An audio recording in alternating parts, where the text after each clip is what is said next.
because someone who was a big part of my former show, Korea Now, and had become a very good friend, Kim Young-dae, passed away very abruptly. I was hoping when I saw the news that it was fake news or his social media was hacked. But I called him and it went directly to voicemail, and I knew something was wrong. And it's like one of those things where, like, I didn't feel that way when I had relatives passed away, because it was expected. They were of old age or they were ailing an illness. But this is someone that I had talked to not too long ago. Someone, again, outside of the studio, we message each other quite often. Talk about sports. He was a big sports guy, and he liked football, he liked basketball, and sometimes he wanted to take a break from music, all the music stuff, and he'd always hit me up, and I'd love to talk about it. And it was shocking, and I think I'm still at a stage where I'm kind of going, did it really happen? Right? Did it really happen? And I think it's kind of the same way with a lot of us right now. Iris and I, we had a chance to go to his funeral yesterday as soon as we found out. And again, there was a reason why, I picked up Iris and went together, because I felt like, if I went by myself, I'd probably lose it, and if you have Iris, I got to stay strong, right? She was a good emotional support, and we talked about a lot of different things, and it was tough. And I think right now it's still still at the period or stage where we're having a hard time accepting, and there's so many things that. And I looked at my Kakao message, and the last message we exchanged was not too long ago, and I didn't. He was the last one to write the message. I didn't reply. Not that it was something that I had to reply, but it almost felt like as if I left him without a response. And I know for a lot of our listeners out there, he was a big part of Arirang family, and I know you guys are going to miss him dearly as well. We're certainly going to miss him a lot, not only as a radio personality, but as a friend, and really just a very good person. He was a very, very good person, a very humble person.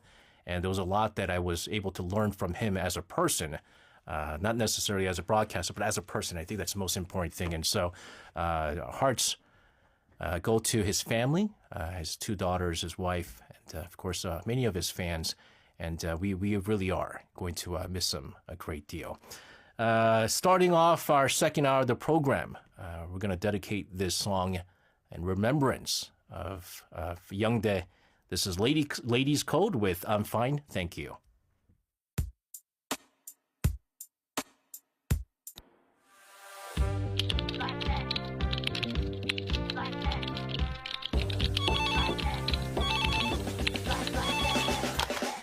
Popular Culture Research Team, how can I help you? And back joining us in the studio for Popular Culture Research Team is Eugene's. Oh, Eugene, hello to you. Hi, guys. Happy Friday. And happy belated Merry Christmas. Merry She's dressed so Christmassy. It's true. A day after Christmas. Everything is done and over. Christmas season, still. How'd you spend Christmas? I had a great time with my little brother. We haven't been together for a long time. So, her brother, I don't know him. You don't know him. I don't know him, but she posted like pictures of him together, and then like his Instagram was tagged. And then I'm a curious guy. You took the account, right? I went into his page. I was like, this guy is funny. Yeah. He would be a very good broadcast. He would be a very good guest on the culture. How's his English? Not good. I mean, his name is Buddy. Yeah, his name is Buddy. That's hilarious, though, right? I thought he was a funny guy just from looking at the picture. That's true, kind of. He's a good-looking guy. I cannot agree with you. He's a very good-looking guy. I don't think so. And with that being said, you guys look very similar. I hate that word. No, oh my goodness. Please. You guys look so similar, and he's a very good-looking guy. We don't look similar guys, to each other. They look very similar. No. I'm telling you. That's bad words for me. It's like short hair Eugene. but manlier. He's got that manly, like masculine look. I cannot agree with that. Why do SJ? siblings hate it when they say they look like? I know someone else who hates it when I say they look like their brother. Different. Anyways, we have been covering Reply 1988 for the past 3 weeks. True. Today we're down to week number 4. Number 4, the final. Final one, right? Very quickly, though, let's do a recap about what we talked about last week, because last week was a pre-recorded show. Right. And some people don't like pre-recorded show, and they probably just left. So what happened last week? Okay, so we've been following the lives of the 5 friends from Sangwon-dong in 1988, and last week we covered some really interesting cultural topics like fortune tellers, semi-basement homes, and the 포장마차 culture.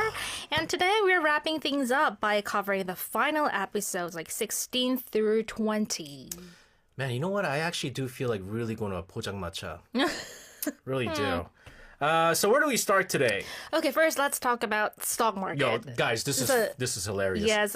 So in episode 16, there's a scene where the 3 dads, like Chonghwan, Taek, Toksun's dad, are watching the news, and they're all excited because the Korean stock market index, the KOSPI, has just crossed 1,000 points for the first time at that time. Guys, right now it's at 4,000 something. What's it at right now? It's like 4,000 something. It's at 4,129. And I've always said the Korean stock is very undervalued. And there's actually a reason why it's undervalued. But now in 1989, it's not 88 anymore, index hit 1,000. This was a big milestone. It did. So the KOSPI started at around 100 points in 1980.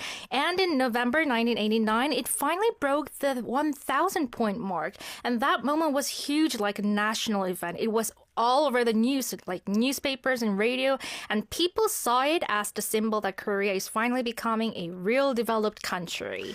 So this is my favorite parts of Reply 1988. Really? Towards the end, there's a lot of things that give you a look into what's going to happen in the future. A huge expectation, right? So these dads are talking, and mind you, back then, people didn't really get into stocks like they do now, right?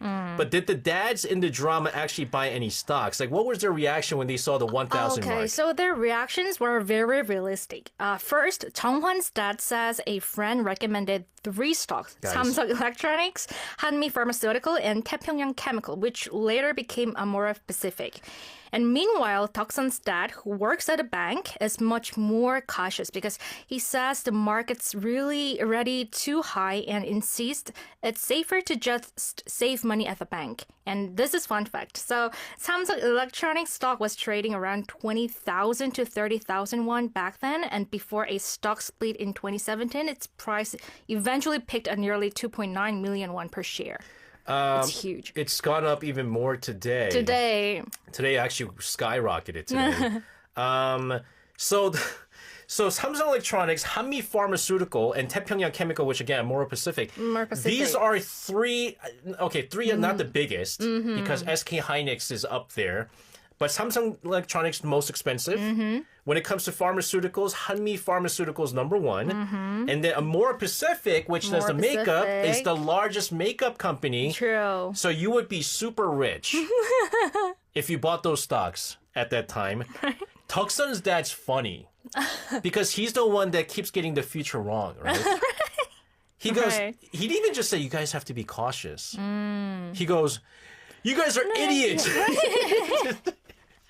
Don't buy 1,000. That's going to drop back down to like 300 or something like that. So he's wrong. It's wrong, 100% wrong. Do you do stocks?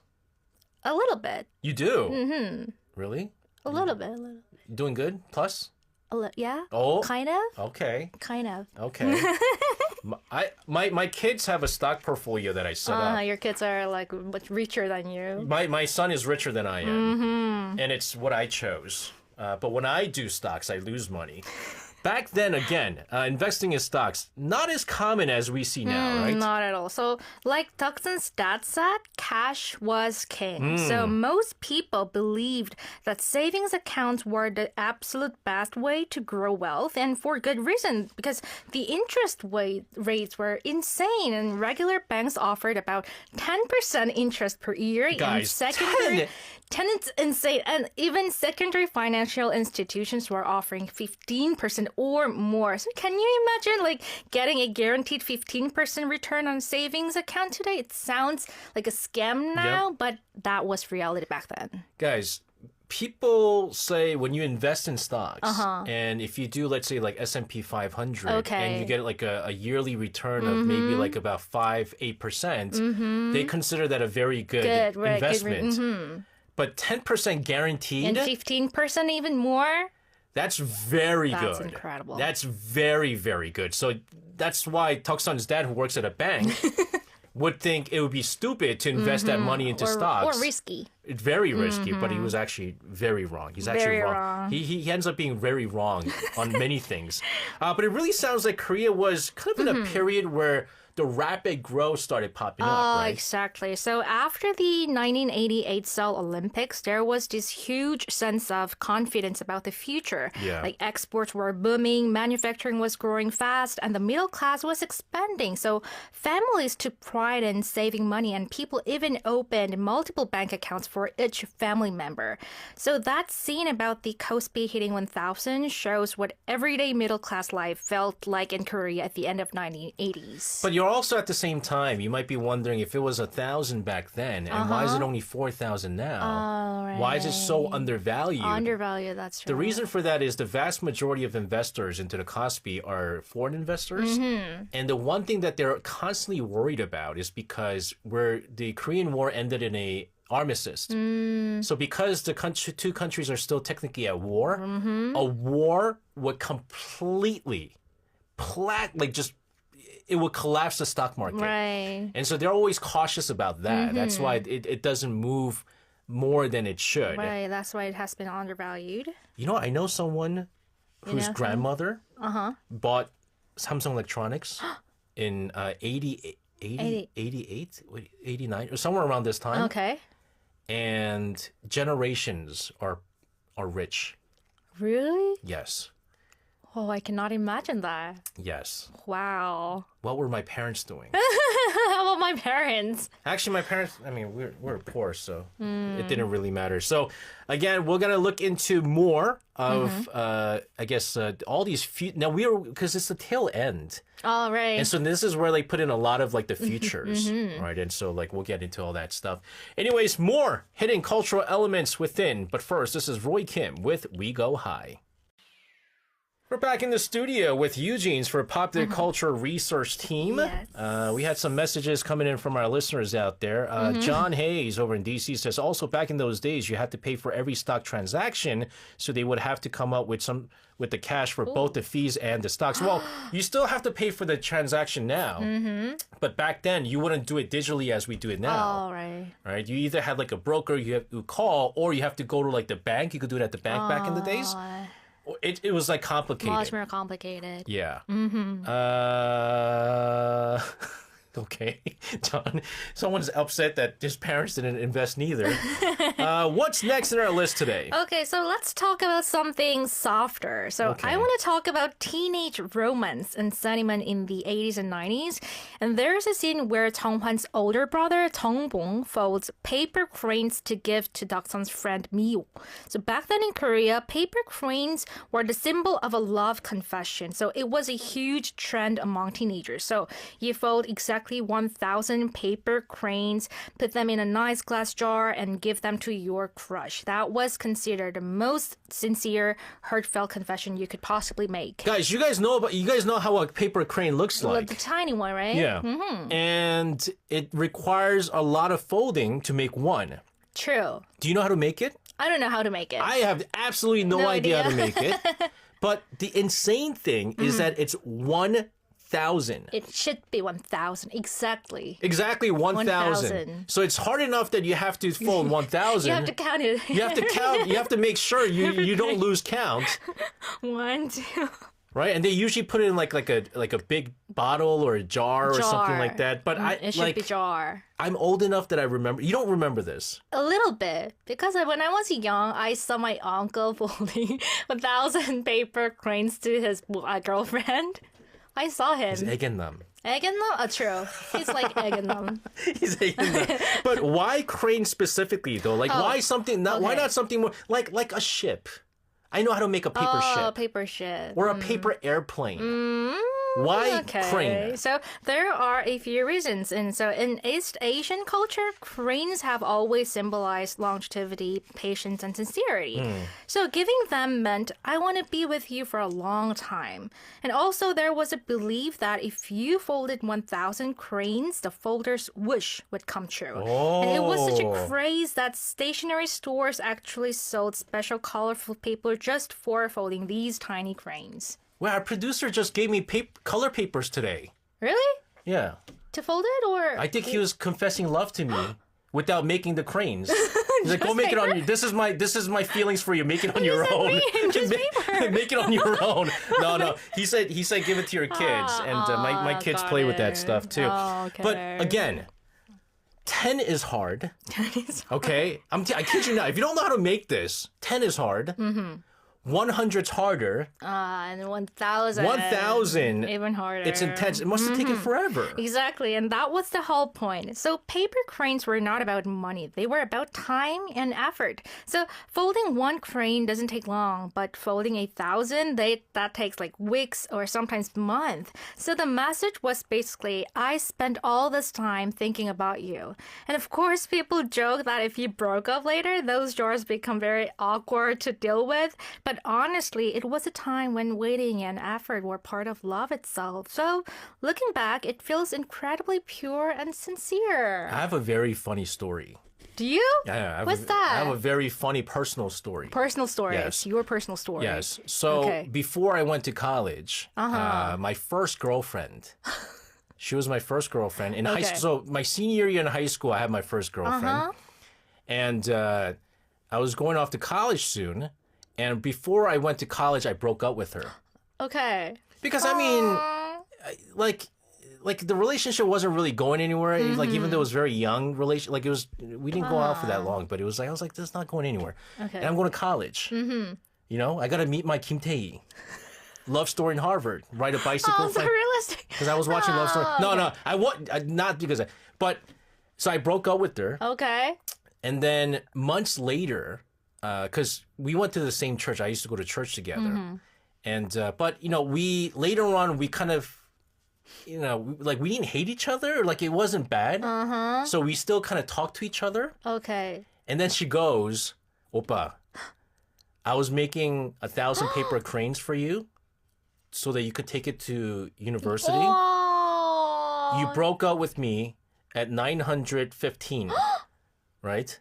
15? 915. Almost 1,000 So almost cranes. 1,000. Okay. Because she was going to make sure she was making it so that she could get 1,000 before I go to college, You right? are a bad guy. And then I was like, I felt so bad.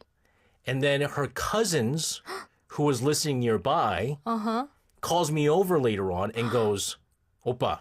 Because, you know, they also call me Oppa too, right? Because they were younger. They go, you know how many of that crane I made? So it was like they made her cousin Together? The cousins were making it all together. And it gets even funnier after this because that same cousin who tattled, she tells me later on that she got a boyfriend and gave that to her, recycled it to another boyfriend. So 915 of that feeling is mine, yo. They got married though. Oh, really? Yeah, That's good for them. They got married. Okay. So That's hilarious. I know you ain't listening, but 915, that's 91.5% of that crane. It belongs to you. It was mine. The heart goes mine.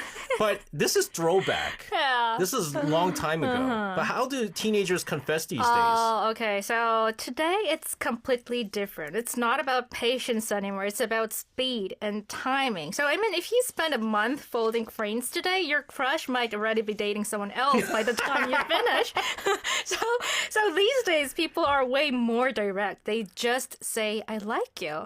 And it doesn't even have to be face-to-face anymore. A lot happened through social media like Instagram direct messages. So back then, it was about how long did you prepare for this.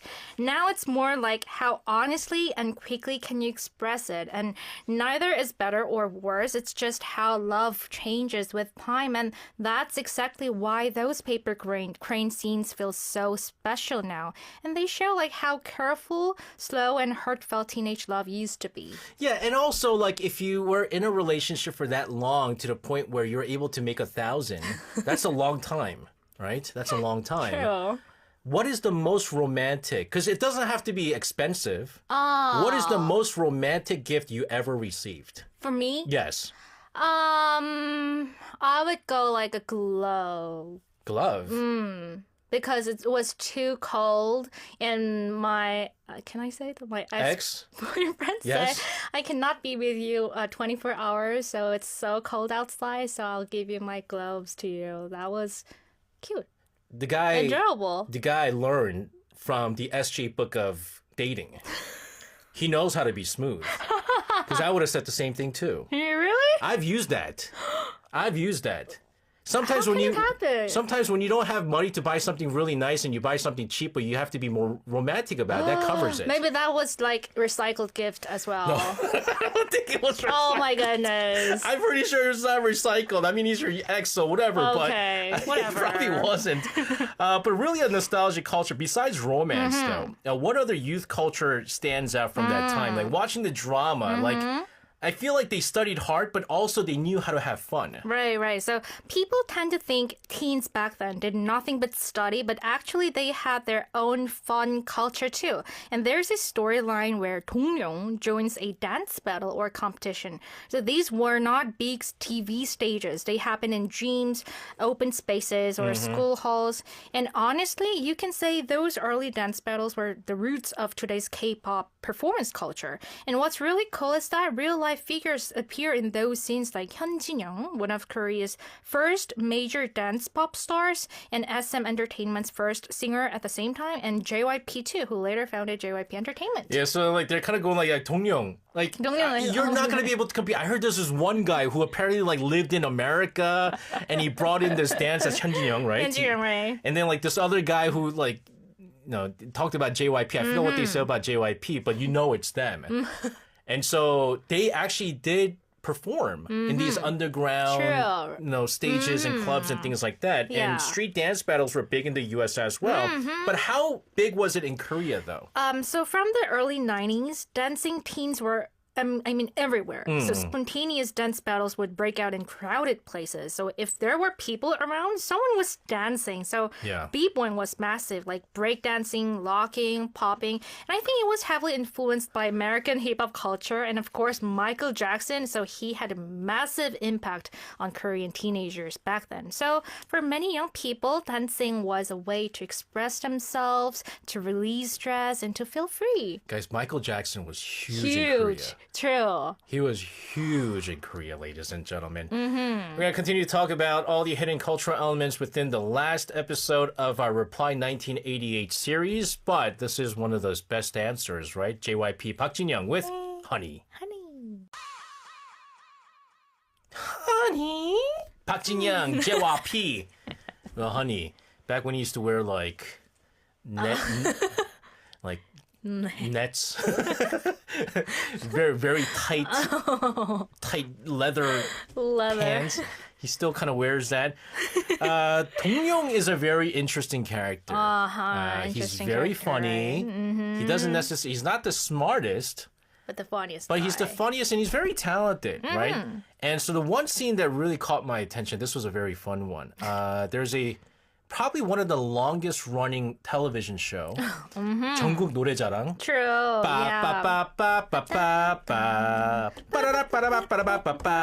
It's basically nationwide singing competition. Right. And they go from town to cities to town to find like the best singers. Yeah. Dongryong tries out. Yes. Even some of the moms get involved with this. Chungwon's mom. Tell us about this song and why was everyone so obsessed when they found out that the show was coming to their neighborhood? neighborhood. So like you mentioned before, 전국 노래자랑 was huge back then. It's like a national singing contest. It was the kind of show that the whole family, like grandparents, parents, and kids would sit down and watch together. It was something the entire country watched, and even today the show is still on air. So my mom, when she was pregnant with me, she had really bad, what is that? Like she would always go, what is that thing called? 입덧. What's 입덧 in English? I don't know. You know when you're like pregnant, like when pregnant, they go, you know, like it's bad. You get nauseated, right? But she said every time she watched 전국 노래자랑, it went away. Oh, really? And then out came me. Right? Because she said it was like the funniest thing ever. And that's 1986, right? This show is still on right now. Right. So it started in 1980 and is Korea's longest running music competition. And we have to mention the host, 송혜 선생님. Yes. So he was an absolute legend. He hosted the show for 34 years straight and even made it into the Guinness World Records. And sadly, he passed away 3 years ago, but still in Korea, he's still remembered as the voice and the face of 전국 노래자랑. And in the drama, Dong-ryung and Jungwon's mom both failed the audition, but Deoksun's little brother, Noor, makes it through. Yeah, and a friend of mine comes out because Really? Dong-ryung decides he's okay. going to sing Isn't She Lovely, Stevie Wonder. And then a buddy of mine, Greg Priester. Greg Priester comes out. And he sings so much better, right? But this is something that anybody can join. So it wasn't for professional singers. It was for office workers, like students, housewives, farmers, shopkeepers, I mean anyone. And vibe and energy were way more important than vocal skills. You didn't have to sing well. You just had to be fun. So when the moms in the drama say, "Should we try out?" It wasn't an exaggeration. It was very common for neighbors to form a group and try out just for fun. And unlike modern survival audition shows where it's a cutthroat competition to become a star, this was just a festival to make memories with your friends and family. Yeah, I mean, they come out cheering. There's like signs, Right, like big signs, signs and right. stuff like that. Eugene, if you were to come out in this show, 전국 전국 노래자랑? 노래자랑, what song would you choose? Absolutely Ditto. Really? Is it? But Ditto, would it be hard to sing? Because like that's It should be fun. no, not fun, but like that's a group song, Oh, okay. idol group. You'll be able Maybe to. I can call some of my friends. Your Or you. Me? Yeah. You can rap. So guys, it's either this. You have to be really good, but bad, but be funny. Oh, yeah. You can't be bad and not be You funny. can help me. But you can I'm help just me out. bad, not funny. You are funny. No, I'm actually trying, guys. When I'm doing this, I'm actually trying. Oh, this is right. You don't have your number one song that you could sing like by yourself. By myself, not Ditto. Or Hot Soul. What was that song you told me last time that you said like you thought you were saying at the 노래방 when you Oh, whenever I go to Noraebang, Yeah. it's not Korean song. It's the Little Mermaid OST. Look at his face. Look at his face. not- I know it's not funny. no, you don't have to be funny. I mean, you have a very good voice. How about you? Me? I mean, I kind of did my 전국 노래자랑 this year. Kind of at the 22nd anniversary show. Oh, I did size 연예인. I saw that. So That was impressive. that's probably what I would do and not win, but hopefully get the funny award or something like that. As we wrap up, I don't want to talk about the ending of what happens to these kids because it'll be a spoiler. Okay. But what did you like most about this drama? For me, how the show never romanticizes anyone's life. So no one is insanely successful and no one completely fails either. So everyone is a bit clumsy, messy, unsure, and imperfect. They all make mistakes. But the show makes all those imperfect moments feel like the good old days. And Yeah. it tells us that those ordinary moments which we didn't appreciate at that time were actually the most precious moments of our lives. It's also the last ending is when I mean this is not really a spoiler, but everyone ends up moving, right?